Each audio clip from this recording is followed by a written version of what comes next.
We have contact with people. Okay. We have contact with people who are subscribers.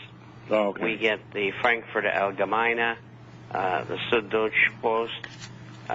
In Geneva, we get the Tribune de Genève, and Le Figaro, and we get about 5 British newspapers, and it's just a whole plethora of things that we go through. Oh. Okay. And it's very time-consuming, but more often than not, we will have other financial writers pick up things before we do and publish them, and then we scoop them as well.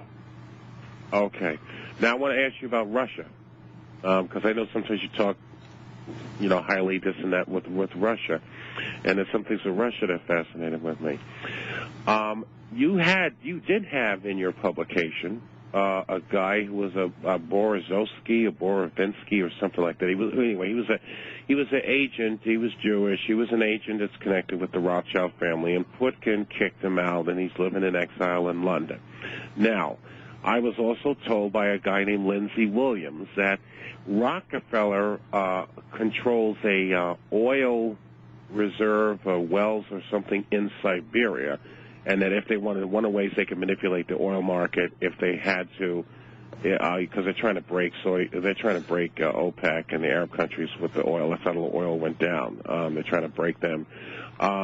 They can flood the world with oil. Now, that leaves me, why is Putin allow that? That's what I'm wondering. Is Putin actually really his own independent man when he's a Russian nationalist, or is he really still a communist or really working with these Illuminati families? Because there is confusion with Russia because one minute they kicked out, he kicked out a guy that's connected with Rothschild.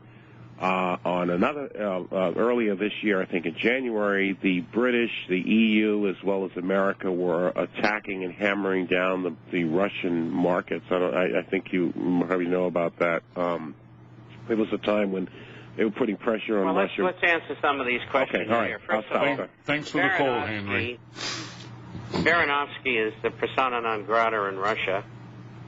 He was a very powerful man. He was one of the oligarchs. There were about 30 of them. And they were all financed by the Rothschilds. You're correct about that. And the Rothschilds were very disappointed that they all got kicked out. One of them is still in jail, and he'll be there another couple of years in Siberia, and for doing, breaking the law. As far as Putin's concerned, I think to an extent he's his own man, but he has to answer to the Congress. And it's very, very powerful, and he just doesn't go off unilaterally and do things. It's like any government. There's checks and balances, and they discuss things. But I consider him, at this point in time, irrespective of his former employment as a KGB officer, to be a nationalist. And as far as Rockefeller owning some oil leases, perhaps, in Siberia or someplace in Russia, that's possible. And as long as they're not being developed, it's no problem. I think the most pressing thing here is that the United States continues, along with Europe, to try to confront Russia, to try to keep them off balance. They don't do it with China, but they do it with Russia. And the South Ossetia and the other province there, the war of words and NATO maneuvers continue, and they're supposed to have talks in 2 weeks regarding defense and what is permissible in the region that they can agree to, like let's not have any missiles in Poland or radar in the Czech Republic, nor do we want NATO running up our tail. And, I think that the Russians are the aggrieved parties here. The United States has been the aggressor, and that's not right. And I think a lot is going to come out of these talks, but the United States, prior to the talks, are really causing more problems over there. Let's go to Steve in Ohio. Hey, Steve. Good afternoon, gentlemen. How's it going, brother? And, just now, on Fox News, there's a scroll across the bottom of the screen, and it says that the IMF and China are announcing a sale of gold, a major sale of gold. And I'm wondering if the IMF, if this is the same gold, that the 403 tons that they've been threatening to sell 10 years ago and then just recently, but that never got sold. And I would assume so. I would assume so, but you got to remember, they don't have any gold. They have to have it contributed to them by the members. And so if China is going to buy gold from the IMF, it will have to be delivered by members. And in order to do that, they have to have the approval of the U.S. Congress and other governments as well. And so maybe that's what they want to do. Whether it'll be accomplished or not, I don't know. But I have predicted that this would happen.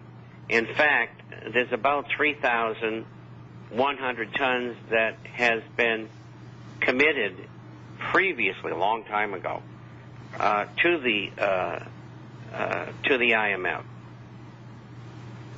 Well, how much gold is there in the world? Supposedly, above ground, held by governments, is 33,000 tons. It's my estimate that all but approximately 5,000 tons have been sold. And so if there's 400-odd tons going to be sold to China, I'm sure they can fulfill that from the members. Some of the members won't be able to fulfill because they don't have any. And but I think that what China wants is the whole 3,000 tons that they supposedly have committed from their members. And that would solve the problem. Now, I think that maybe that might happen. And the reason why is they want to get rid of dollars. And that's a good way to do it without throwing them on the exchange or throwing them into the market so that they drive the price of the dollar down. Yep. And so this is a very doable deal, and the gold is going to come from the members.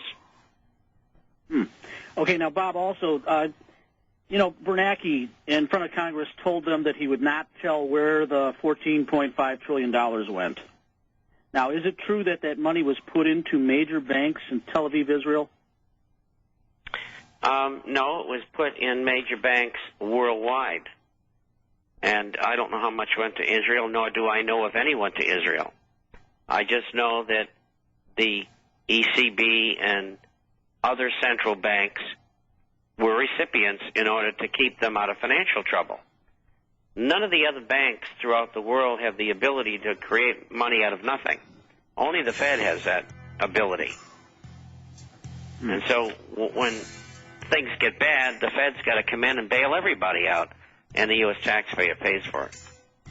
Okay, thanks a lot, Bob. Thanks, Steve. We'll take another short break. Be right back with your calls. Welcome back to the National Intel Report. Robbie Noel with Bob Chapman on this Tuesday. And I would be remiss if I didn't do the Bob Chapman special, which today is an unusual one because we don't get this coin too often. These are definitely extinct coins. Mexican 50 peso.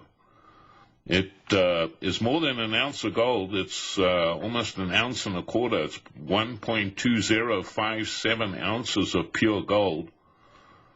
And the Mexican 50 peso gold coin is a beautiful coin. It's 20% larger than the popular 1 ounce American gold eagle.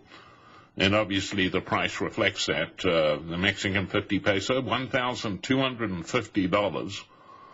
Order 5 or more and receive a free subscription to the International Forecaster by calling us here at Republic Trading Group at 1-800-691-7898. Let's go back to the phones. Mike in New York. Hey, Mike. Hi, Robbie. Good evening, Bob. Second place. Yeah, well, We gave it a shot, Bob. You know. No, it was pretty good. Yeah. You know, you can't beat that machine, and it's just as simple as that. Well, but they had a great season. Oh, hold it. Liverpool beat Manchester in Manchester 4-1. I know. It was. So, you know. Anyway, the big game is next week. Barcelona against Manchester United.